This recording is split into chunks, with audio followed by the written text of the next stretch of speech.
A transformative justice paradigm in school finance requires fundamental rethinking of how we fund public schools at the federal, state, and local levels to serve the most vulnerable populations.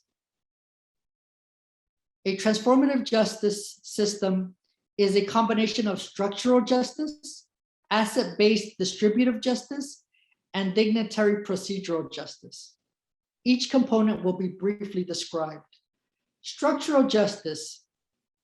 From a transformative justice perspective, education funding cannot be considered in isolation from the broader social political context. In the United States, the tradition is that education is supposed to be the great equalizer.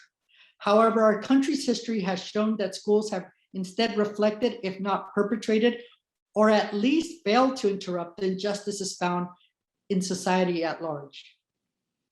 A transformative justice approach to school funding would require addressing the broader economic and political structural inequalities to give rise to our inequitable school system. Asking a school funding system to correct the roots of social inequality more broadly is a tall order. What role can school funding play in such a project?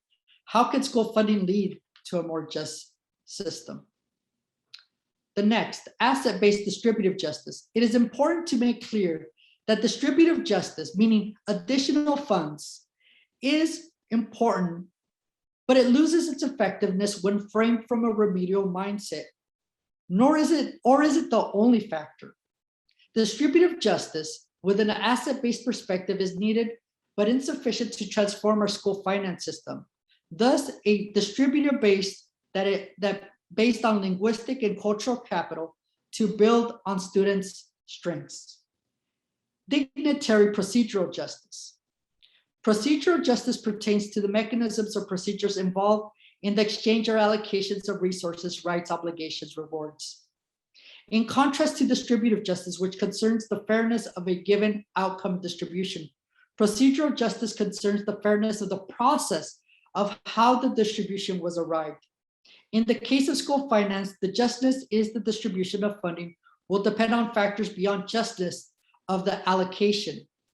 Scholars of procedural justice have thought about 4 different procedural ways for a just system. First, stakeholders to school financing decisions must have a voice. Concerned parties must have a way to express these concerns and participate in the decision-making process. Second, throughout the process, all stakeholders must be treated with dignity and respect. Third, decisions must be made in an unbiased and transparent manner. Fourth, those holding decision-making authority must be trustworthy in their concern for the well-being of the impacted parties.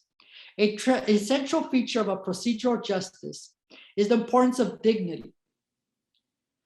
Funding allocations must be determined through relations in which everyone is recognized as moral and social equals. We could stay in this slide, if you don't mind. So, pillars of an anti-racist, anti-xenophobic school finance system: race and ethnicity and immigration and language must be centralized, not at the margins. It must be focused on dismantling privileges, practices, and policies that reinforce and normalize white supremacy, xenophobia, linguistic hegemony. It's multidimensional, right? It's not just about school. It's about those out-of-school factors, our economic practices, our social fabric.